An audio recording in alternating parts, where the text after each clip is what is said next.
Rebonjour et bienvenue sur la mécanique universelle. Donc nous sommes toujours samedi 3 décembre 2022 et j'achève la lecture de cet ouvrage de Friedrich Nietzsche, Vérité et mensonge au sens extramoral. Alors, euh, c'est une réflexion un peu critique. Donc je découvre en même temps que je lis et je commente si le cœur m'en dit, comme on pourrait dire. Alors c'est lié à la théorie que je défends sur le site mécaniqueuniverselle.net, selon lequel l'humanité est destinée à atteindre son ultime perfection. L'humanité va vers son ultime perfection. C'est ce que j'essaie de démontrer sur le site et sur ces vidéos ici présentes de façon pragmatique. L'humanité travaille sans le savoir pour l'instant, mais il faudra à un certain moment qu'elle prenne réellement conscience de son orientation, de sa finalité, quelque part, et qui, selon moi, est spirituelle. Nous évoluons vers l'extase. Et l'extase, c'est la fusion de d'un corps, d'un individu dans le divin. Dans cet état-là, nous sommes euh, vécus par le principe créateur. Alors, moi, je reprends les termes des religions, je dis Dieu, le divin, etc. Mais on peut aussi penser que c'est l'inconnu, simplement, que c'est X. Mais en tout cas, il y a un principe créateur, qu'on l'appelle comme on le veuille. Et je signale que toutes les grandes religions ne veulent pas se faire ni d'image, ni de représentation, ni de nom, en principe. Euh, et c'est pas pour rien. C'est parce que toutes ces grandes spiritualités étaient conscientes que on a affaire à quelque chose qui nous dépasse depuis très longtemps, mais qu'on parviendra, selon moi, à éclairer. Peut-être dans 100, 200, 300, 500 ans, peut-être dans 1000 ans. Je ne sais pas, l'évolution de l'humanité, quoi qu'on puisse en penser, à mon sens, va se prolonger longtemps derrière nous encore jusqu'à atteindre cette ultime perfection. Et donc, il faudra qu'elle rectifie le tir, ce qu'elle est en train de faire là, par exemple. Voilà, elle commence à prendre conscience qu'il faut euh, devenir parfaitement écologique. Alors on commence à travailler à ça. Dans pas longtemps, on va commencer à comprendre l'absurdité de la guerre, l'absurdité de détruire, d'aller injecter 1000 milliards pour reconstruire avant, 500 milliards pour fabriquer des armes de destruction, quoi. Et puis après 1000 milliards pour aller reconstruire. Et voilà, on va commencer à comprendre que avec 1000 milliards ou 1500 milliards, on rend la planète parfaite, quoi. On fait quelque chose d'extraordinaire sur cette planète. Si on décidait d'injecter pour le bien ce qu'on injecte pour la guerre.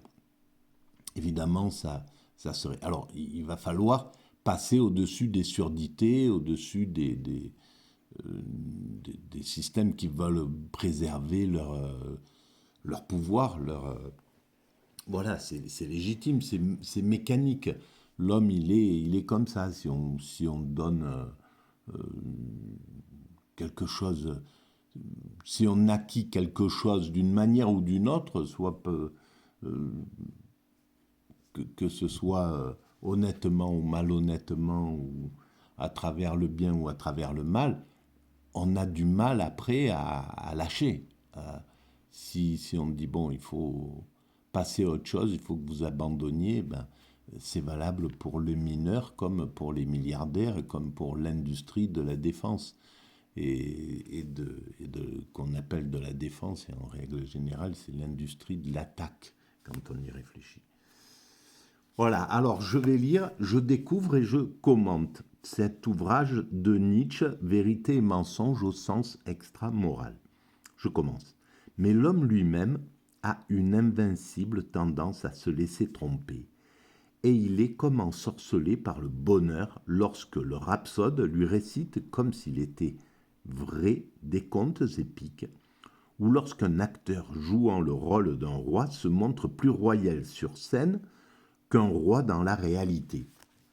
Donc on a affaire à un spectacle auquel on croit, une illusion auquel on doit croire. L'intellect, en maître de la dissimulation, est libre et déchargé du travail d'esclave qu'il fournit d'ordinaire aussi longtemps qu'il peut tromper sans porter de préjudice. Il fête alors ses Saturnales. Alors les Saturnales, c'était les fêtes célébrées dans l'Antiquité romaine en l'honneur de Saturne.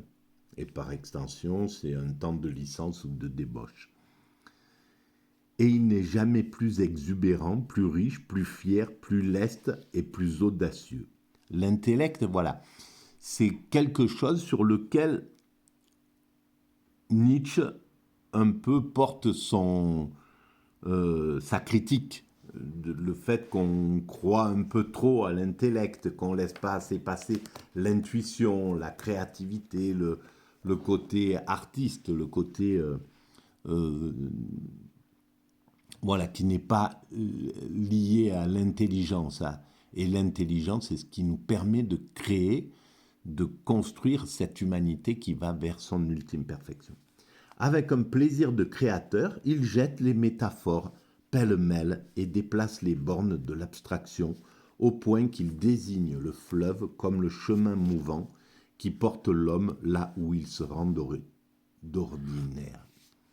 Il s'est alors débarrassé du signe de la servitude, occupé habituellement par la sombre tâche d'indiquer à un pauvre individu qui aspire à l'existence le chemin et les moyens d'y parvenir, extorquant au service de son maître la proie et le butin.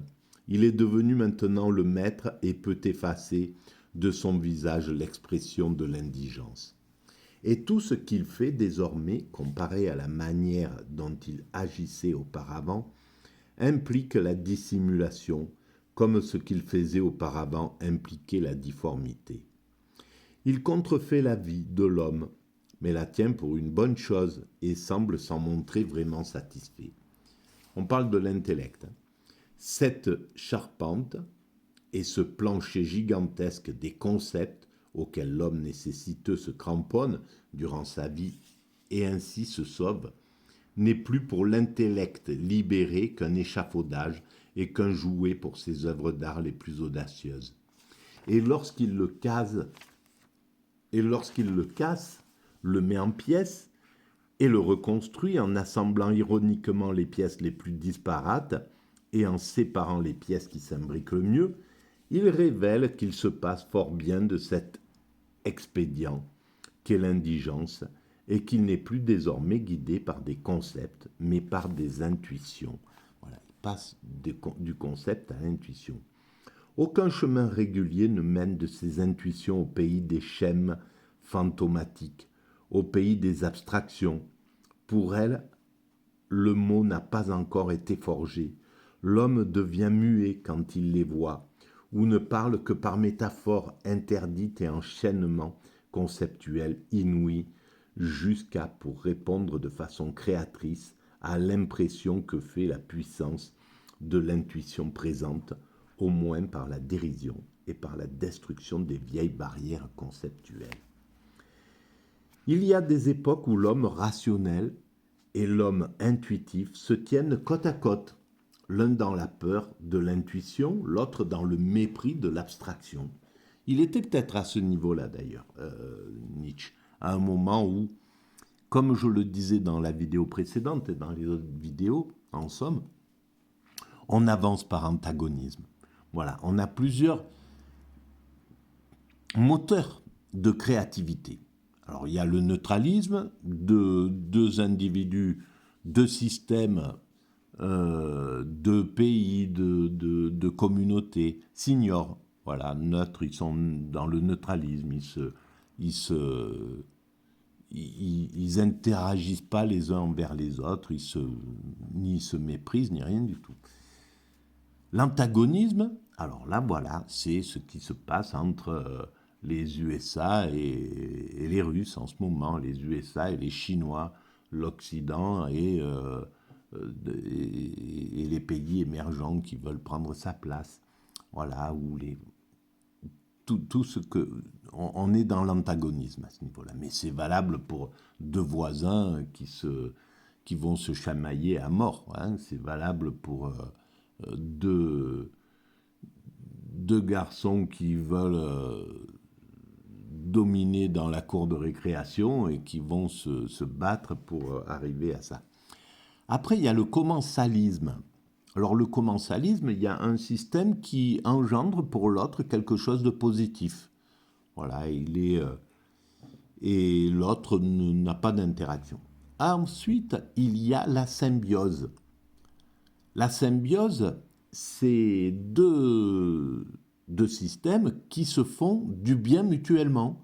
Voilà, c'est gagnant-gagnant. Le système, comme ils essayent de le dire, c'est l'Occident qui a dû imaginer cette idée-là, mais sans l'appliquer réellement, parce que gagnant-gagnant, c'est moi je suis le dominant, donc s'il te plaît, je veux un peu tout, je veux du gagnant-gagnant, mais c'est moi qui dois gagner le plus, parce que mon ego, sinon, en prend un coup. Je peux pas concevoir l'égalité. C'est ça que dit en substance c'est pas dit, mais parce qu'il le dit pas, mais l'Occident. Je peux pas supporter l'égalité. Je suis un ancien dominant, un dominant, et je veux continuer, même si je vais vers l'égalité. Je peux pas. J'ai été le maître avec des esclaves, j'ai été le colon avec des colonisés. Je sais pas encore partager, je sais pas équilibrer mon esprit pour dire, voilà, pour trouver de l'égalité entre moi et l'Asie, moi et l'Afrique, moi et les Russes. Voilà, il y a ce côté narcissique qu'on a encore l'Occident et qui est une horreur. Bon, bref. L'autre dans le mépris de l'abstraction, et ce dernier est tout aussi irrationnel que le premier est insensible à l'art. Donc on a le rationnel et l'émotionnel en somme, qui sont toujours en bisbille, alors que ils devraient comprendre qu'ils sont des frères de passage faits pour s'entraider, selon un haïku japonais. Cessez de vous quereller, oiseaux de passage, frères faits pour vous entraider. Voilà. Si ça, on va finir par comprendre qu'on perd un temps fou à se bagarrer, à aller se faire encore des guerres complètement absurdes en 2022, quoi, au 21e siècle, après avoir construit. On prendra conscience de ça. Et évidemment, l'Occident, ça sera le dernier à prendre conscience, parce que là, il est en train de se dire, mais c'est pas ma faute, c'est l'autre, c'est toujours la faute de l'autre, en somme. C'est toujours la faute de l'autre dans l'Occident, dominant, dominateur, parce qu'il est dans le principe narcissique. Et le narcissique ne peut pas voir ses responsabilités, il ne peut voir que les responsabilités de l'autre. Et il est basé là-dessus. Donc tous deux ont le désir de dominer la vie, le rationnel et l'émotionnel. Le premier en sachant répondre aux nécessités les plus impérieuses par la prévoyance, l'ingéniosité, la régularité. Et ça, c'est la raison, c'est ce qui fait qu'on construit cette humanité. Donc il a bien compris, Nietzsche, les deux valeurs de ces deux, mais qui ont toutes les deux un désir de dominer sur l'autre. Et c'est ça l'absurdité. Ça c'est encore notre proximité à la primatitude. En somme, la guerre qui est liée qui est déclarée entre l'OTAN, l'Occident, on va dire les Américains, les Européens et les Russes, c'est aussi primaire, aussi basique que nos origines, quoi. Ça va toucher nos origines. Lorsque nous étions des primates et que le dos argenté, on n'était peut-être pas déclinant des dos argentés, mais lorsque le dominant chimpanzé euh, se faisait harceler par le prétendant et se battait jusqu'à ce que le prétendant prenne le pouvoir sur l'ancien dominant, etc. Et en fait, qui reproduisent instinctivement tout le temps ce schéma. Un dominant qui thésaurise les privilèges et puis un- le reste. Et on est sur ce mécanisme-là, qui est un mécanisme archaïque, qui est pas le mécanisme d'évolution le plus favorable, hein. Et on va vers autre chose, évidemment. Donc, l'ingéniosité, la régularité du côté de l'abstraction. L'autre, héros débordant de joie, donc l'artiste, ce que préconise euh, Nietzsche. Il veut que ça soit ça. Celui qui est débordant de joie, l'artiste, c'est en fait ce qu'il préconise pour l'humanité. Et il a raison, on va vers ça. Sauf que il a pas compris le chemin de cet état. On va vers l'artiste joyeux, vers un monde d'artistes. Et on le voit, les êtres humains deviennent de plus en plus artistes. On accède à l'art maintenant dans toutes les écoles, partout sur la planète quasiment. Donc c'est pas on va vers ça, alors il y a 300 ans ou 400 ans, ça concernait qu'un minimum d'individus. Donc on voit bien que c'est notre évolution. On passera par l'artiste, par la joie de l'artiste, le danseur, voilà ce dont parlait Nietzsche. Mais pour aller encore un peu plus loin, ça sera une étape intermédiaire, ça. Cette étape de l'art, donc de la joie, de la paix universelle et de la créativité joyeuse, bienveillante, etc. Mais pour aller encore un peu plus loin, qui sera l'extase. Et pourquoi l'extase? Voilà, vous le saurez en allant lire la mécanique universelle. En ne voyant pas ces mêmes nécessités, en ne tenant pour réelles que la vie déguisée sous l'apparence et la beauté. C'est ce qu'il préconise.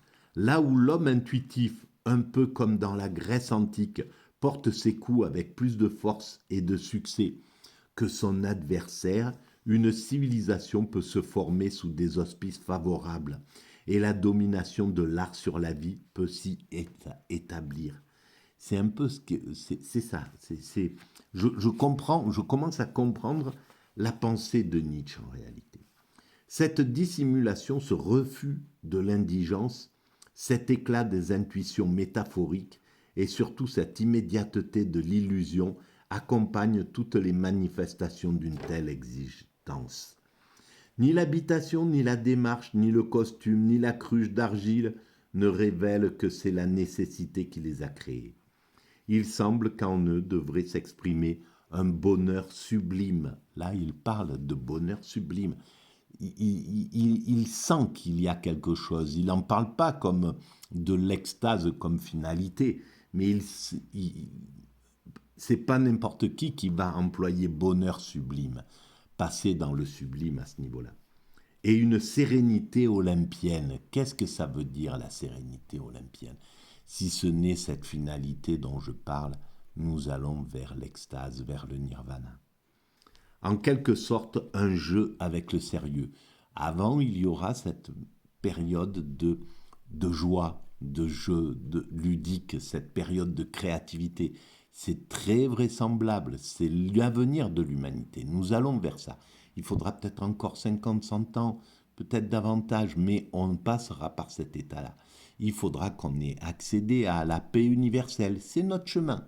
Ça va arriver, la paix universelle. C'est pas quelque chose auquel on peut échapper en réalité. On est obligé d'aller vers ça. On est parti de la période où entre deux tribus qui avaient deux totems différents, donc qui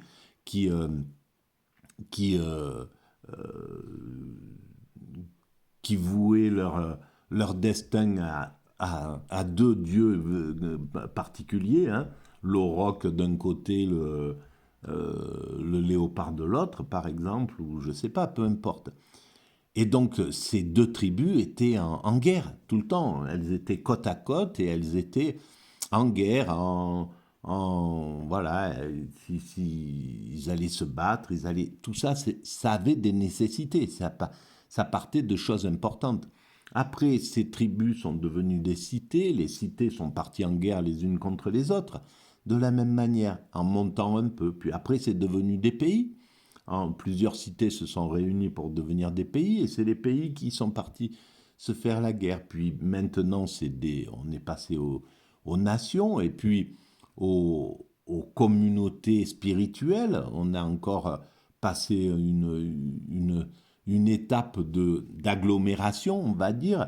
Voilà, on peut se retrouver avec deux communautés religieuses qui se font la guerre, ou on peut se retrouver avec des groupements de nations, des continents qui se font la guerre. C'est ce qui est en train de se passer là. On est en train de passer avec continent américain, continent européen, donc l'Occident en somme, contre l'Orient ou les pays émergents. Voilà, on est monté à un autre degré. Et derrière, évidemment, il vient la paix. Voilà, la progression est faite, on arrive à la fin, quoi.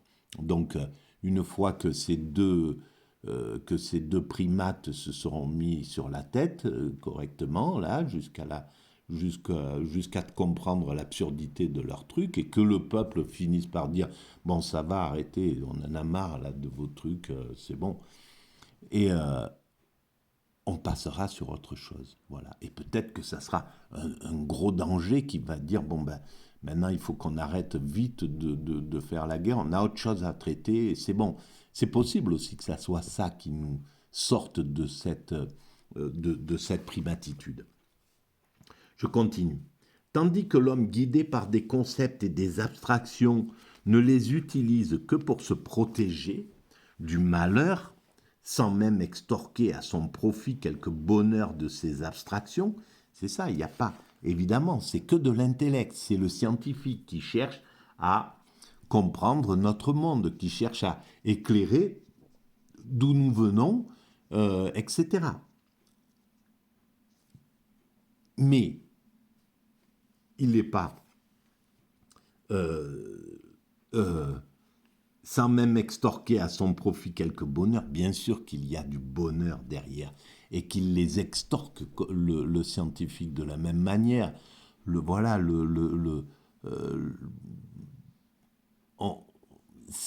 il y a du bonheur qui est derrière de la même façon. Et tandis qu'il s'efforce d'être libéré le plus possible de ses souffrances, l'homme intuitif, établi au sein d'une civilisation, récolte déjà, outre la protection contre le malheur, un éclairement, un épanouissement et une rédemption qui toujours abondent, fruit de ses intuitions. Voilà, alors en fait, il oppose les tenants du concept, ceux qui manipulent le concept pour pouvoir construire cette humanité sous la forme du concept, et l'émotionnel, donc celui qui construit l'humanité à travers l'intuition. Voilà, c'est la même chose. L'artiste construit l'humanité sous une forme, et le scientifique le construit sous une autre forme. Le philosophe pioche dans les deux, en réalité peut-être. Voilà. Mais il y a toujours émotionnel, rationnel. Il y a les deux hémisphères du cerveau qui travaillent pour créer cette humanité. Et ce qui serait bien, ce que n'a pas pu faire Nietzsche, mais ce qui serait bien maintenant, c'est de comprendre que nous sommes des partenaires. Nous ne sommes pas en opposition, nous sommes des partenaires. Voilà, pour l'art, il faut qu'il y ait un galeriste qui soit rationnel, qui soit intellectuel, conceptuel, qui soit dans l'abstraction de l'argent, des trucs, etc., de la valeur, des choses comme ça, et un artiste qui soit intuitif, émotionnel, et qui ne s'occupe pas de ça. Et c'est par l'amitié de ces deux états, de ces deux énergies, que l'œuvre d'art, que l'art évolue. Voilà. Avant que ça soit le galeriste, c'était l'église, et avant c'était etc., etc. C'était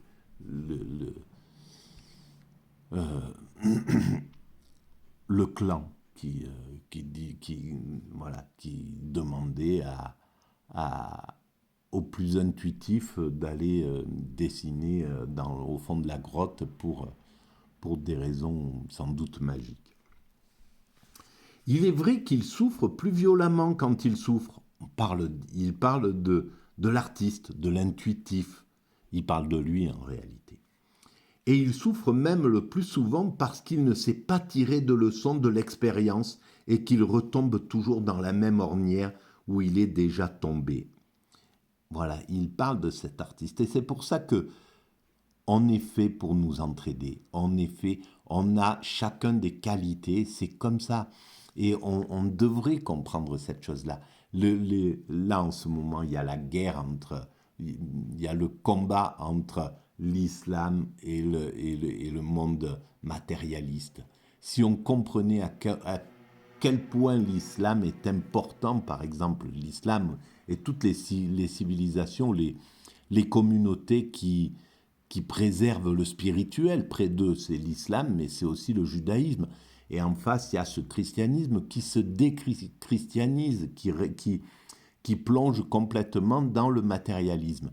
Et il ne comprend pas à quel point il est important que l'islam et que les sociétés qui préservent le spirituel soient vivaces dans qu'ils ne deviennent pas justement, que le monde ne devienne pas tout entier rationnel et perde la spiritualité. Parce qu'en définitive, cette rationalité, ça serait pas grave si elle savait mélanger aussi le spirituel. Sauf que, à force de dire, mais le spirituel, il faut que vous le gardez chez vous, c'est un truc que vous avez personnel, voilà, vous les chrétiens, vous gardez votre spiritualité pour chez vous. Mais sauf que chez soi, on ne le fait plus.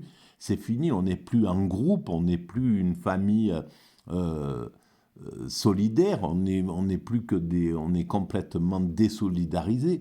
Donc le religieux, le spirituel et tout ce qu'il apporte comme clé au vivant a disparu de l'Occident. C'est ça le problème. Et c'est ce qu'a bien montré René Guénon, par exemple, aussi. Voilà. Et donc, on devrait pouvoir comprendre que on a besoin les uns des autres.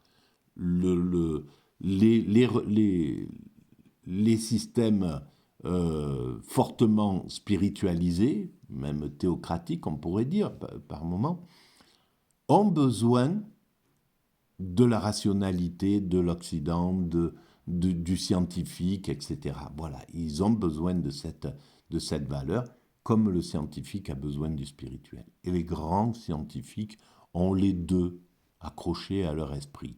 C'est Einstein, il sait qu'il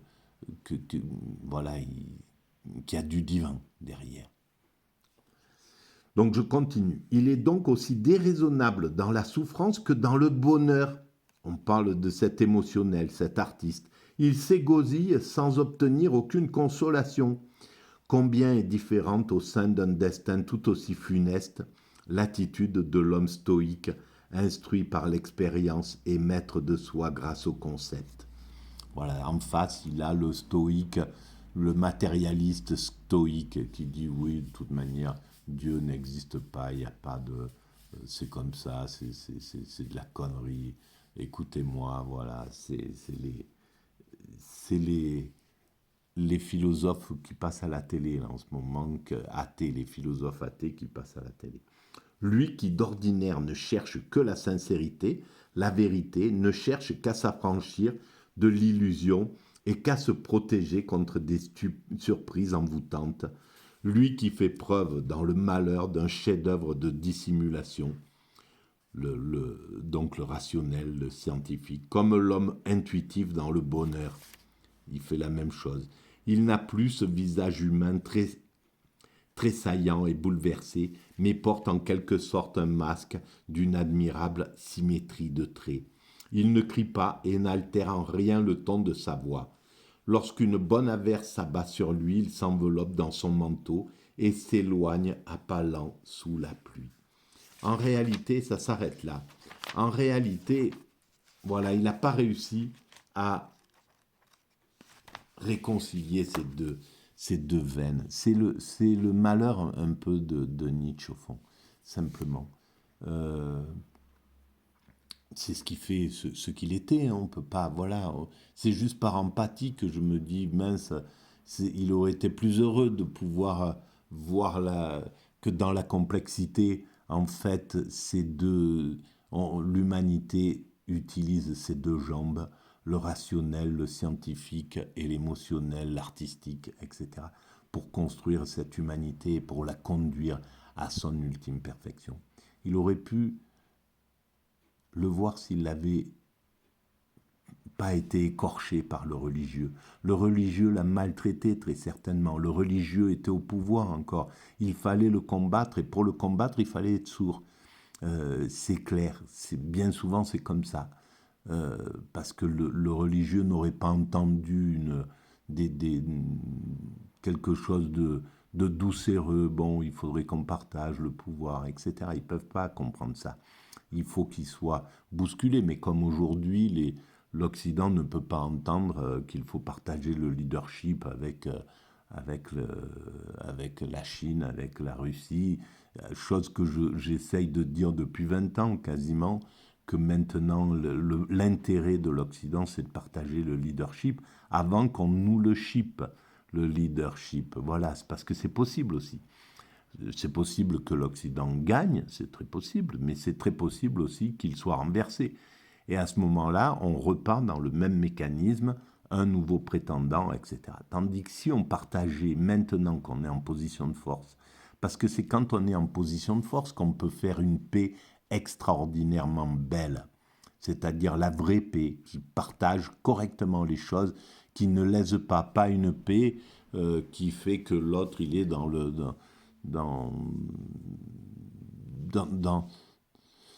l'agressivité, qui se sent abusé et qui va n'avoir de cesse que de rectifier ce sentiment d'être abusé, quoi. Voilà, une vraie paix des braves, comme on pourrait dire. Et ça, c'est valable pour les pays qui sont en guerre aussi maintenant. C'est quand on est dans une position de dominant qu'il faut faire la paix. Malheureusement, la surdité va jusqu'au bout. Et puis, et c'est comme ça que se font renverser les systèmes. Si le dominant primate qui thésaurise les privilèges, quand il se fait agresser par le dominant, par les prétendants, par le prétendant qui arrive et qui veut participer, qui veut avoir aussi son plaisir, qui veut avoir ses compagnes, qui veut faire, voilà, vivre correctement. Si le dominant l'entendait, au lieu de lui sauter dessus et puis le faire fuir, eh ben, les choses s'amélioreraient. D'ailleurs, il passerait rapidement dans l'évolution fulgurante de la société, dans un système d'évolution fulgurant. Et nous, on pourrait passer sur ce style d'évolution fulgurant si on ouvre nos écoutilles et nos connaissances. Et les plus complexes à ouvrir, les plus bornés, ce sont les dominants dans le système. Et c'est pourquoi l'humanité évolue vers la démocratie, la souveraineté du peuple, c'est-à-dire les vrais dominants, c'est le peuple, parce que par essence, son esprit est plus malléable, plus souple, plus élastique, plus ouvert, plus fraternel, etc., que les dominants classiques. Donc, en principe, dans une démocratie, c'est ce qui devrait se passer, puisque les Américains disent qu'ils sont en démocratie, les Russes disent qu'ils sont en démocratie, les Européens disent qu'ils sont en démocratie. En réalité, s'ils étaient en vraie démocratie, ils interrogeraient leur peuple en disant « Est-ce que vous voulez vraiment qu'on continue les guerres ou est-ce que vous préférez la paix ?»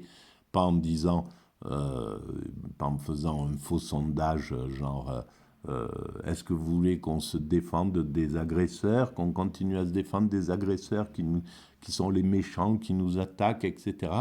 Ou vous voulez qu'on reparte, qu'on fasse la paix comme les gens ont fait en 1933, 34, 35 devant Hitler, parce qu'on a affaire à Hitler, c'est la même chose, etc. Voilà. Sans manipulation, un vrai système qui interrogerait son peuple, eh ben, aurait vite fait d'être obligé, ces dominants-là, de dire, bon ben ok, on arrête, on change de technologie, on change d'industrie, les industries militaires, militaro, machin, on va toutes les recycler pour qu'elles deviennent des industries qui fabriquent de l'éolien, qui fabriquent de l'écologique, voilà. Et on va demander à ce que toute l'humanité fasse la même chose, voilà. Mais ça viendra, peut-être par force d'ailleurs. Voilà, bon, je vous remercie de votre écoute, à très bientôt. Au revoir.